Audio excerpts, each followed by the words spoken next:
Chapter number 5 रतन दादा भाई Tata. RD नाम से प्रसिद्ध रतन दादा भाई टाटा का जन्म सन 1856 में नवसारी में हुआ था। यही उनकी प्राथमिक शिक्षा दीक्षा हुई। बाद में एल्फिंस्टन कॉलेज में उन्होंने उच्च शिक्षा प्राप्त की और उसके बाद मद्रास में कृषि विज्ञान का अध्ययन किया। शिक्षा संपन्न होने के बाद उन्होंने अपने पिता की कंपनी टाटा एंड कंपनी से अपने कार्य की शुरुआत की।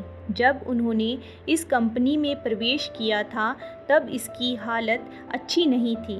व्यापार मंदी की ओर अग्रसर था, अतः कंपनी के कार्य हेतु उन्हें हांगकांग भेजा गया। सन 1876 में अपने पिता की मृत्यु के बाद भी वे पूर्ववत कार्यरत रहे। सन 1883 में कंपनी का कार्यभार उन्होंने अपने हाथ में ले लिया। उसी समय कंपनी की स्थिति अच्छी नहीं थी।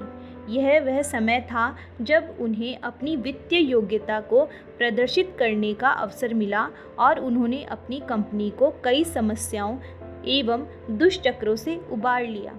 जमशेद जी आरडी की योग्यता से बहुत प्रभावित हुए, अतः सन 1884 में उन्होंने आरडी को अपनी कंपनी इम्पेरस मिल्स में ले लिया।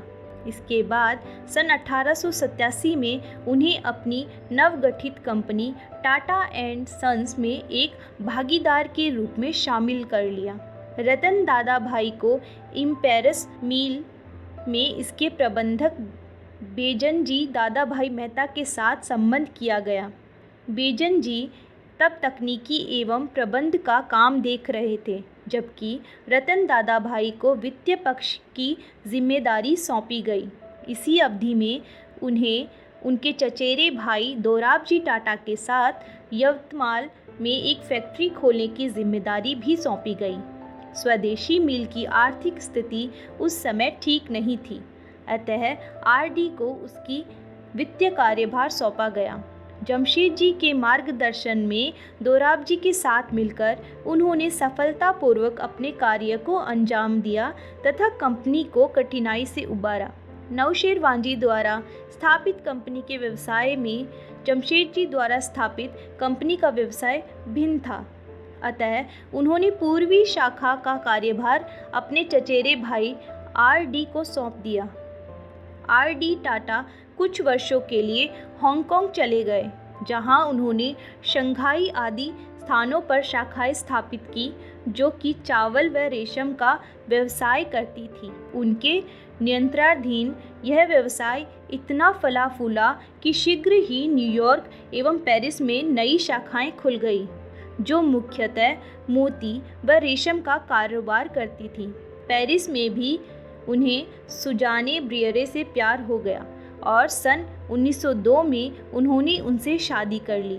जमशेद जी की मृत्यु के पश्चात सन 1907 में टाटा एंड सन्स का नाम परिवर्तित होकर टाटा सन्स एंड कंपनी हो गया। इसके 3 भागीदार थे, सर दोराबजी, सर रतन टाटा एवं RD Tata. Tata and company के नाम से हांगकांग से परिचालित कंपनी का विलय भी इसी नई कंपनी में कर दिया गया। मुख्यालय बम्बई में रहते हुए व्यापार एवं वित्तीय कार्यों को देखना आरडी का मुख्य कार्य था। यहाँ रहकर उन्होंने जमशेद जी द्वारा परिकल्पित परियोजनाओं, लौह एवं इस्पात कंपनी, हाइड्रो इलेक्ट्रिक कंपनी एवं इंडियन इंस्टीट्यूट ऑफ साइंस को पूर्णतः प्रदान करने में अपनी महत्वपूर्ण भूमिका निभाई।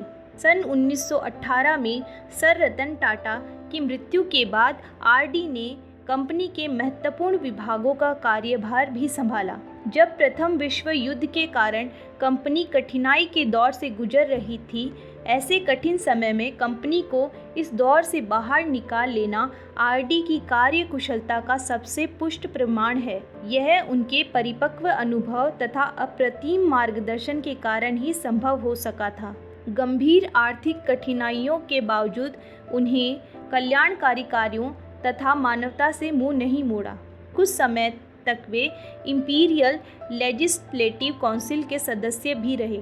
बाद में लौह एवं इस्पात उद्योग का बचाव सुनिश्चित करने में वह उनके काम आया। सन 1890 में उनकी जापान यात्रा से भारत जापान व्यापार संबंध विकसित करने में मदद मिली।